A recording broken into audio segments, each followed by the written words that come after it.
क्या आप जानते हैं कि चुनाव की तारीखें आखिर कौन तय करता है? आज हम आपको बताएंगे ऐसी ही कुछ चीजों के बारे में जिनके बारे में आप शायद नहीं जानते होंगे। बता दें कि देश में चुनाव का माहौल बन रहा है। पॉलिटिकल पार्टियां अपनी तैयारियों में लगी हैं। चुनाव आने वाले हैं, ये तो सभी को पता है। लेकिन क्या आपको ये पता है कि चुनाव के दौरान या पहले भी कुछ ऐसी चीजें होती हैं जिनके बारे में बहुत ही कम लोग जानते हैं?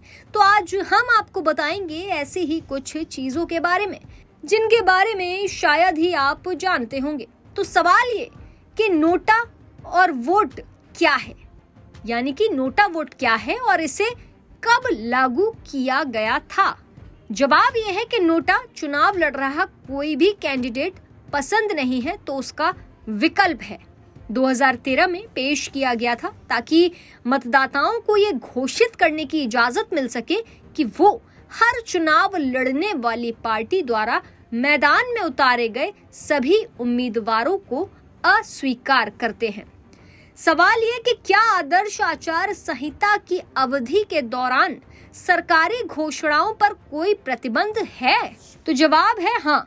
सरकार किसी भी नई योजना, परियोजना या वित्तीय अनुदान की घोषणा नहीं कर सकती जो मतदाताओं को प्रभावित कर सकती हो।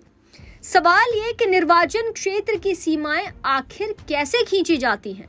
बता दें कि लेटेस्ट जनगणना के आधार पर इस उद्देश्य के लिए परिसीमन आयोग को नियुक्त किया गया है जो कि निर्वाचन क्षेत्र की सीमाओं को खींचता है। एक बड़ा सवाल ये आता है कि चुनावों से पहले आचार संहिता को लागू कर दिया जाता है, लेकिन क्या आप जानते हैं कि आचार संहिता आखिर है क्या?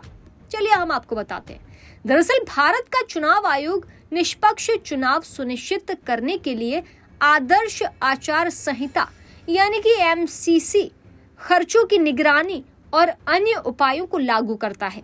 MCC चुनाव के दौरान राजनीतिक दलों और उम्मीदवारों के आचरण के लिए दिशा निर्देशों के लिए एक सेट से बना है। ये चुनाव प्रोग्राम की घोषणा के तुरंत बाद लागू हो जाता है।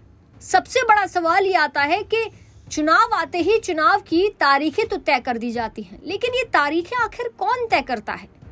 तो बता दें कि भारत का चुनाव आयोग देश में चुनाव की तारीखों को तय करता है। सवाल ये कि भारत में एग्जिट पोल को कैसे कंट्रोल किया जाता है? तो जवाब ये कि एग्जिट पोल आखिरी फेज का मतदान खत्म होने के बाद ही प्रकाशित किए जा सकते हैं। आखिरी और बड़ा सवाल ये कि 2019 के आम चुनाव में मतदान प्रतिशत आखिर क्या था?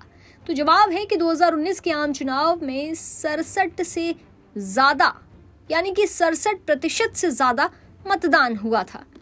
तो ये हैं लोकसभा चुनाव से जुड़ी कई अहम जानकारियां। ऐसी ताज़ा तमाम बड़ी जानकारियों के लिए आप देखते रहें पंजाबकेसरी.com और चैनल को सब्सक्राइब करना मत भूलिएगा।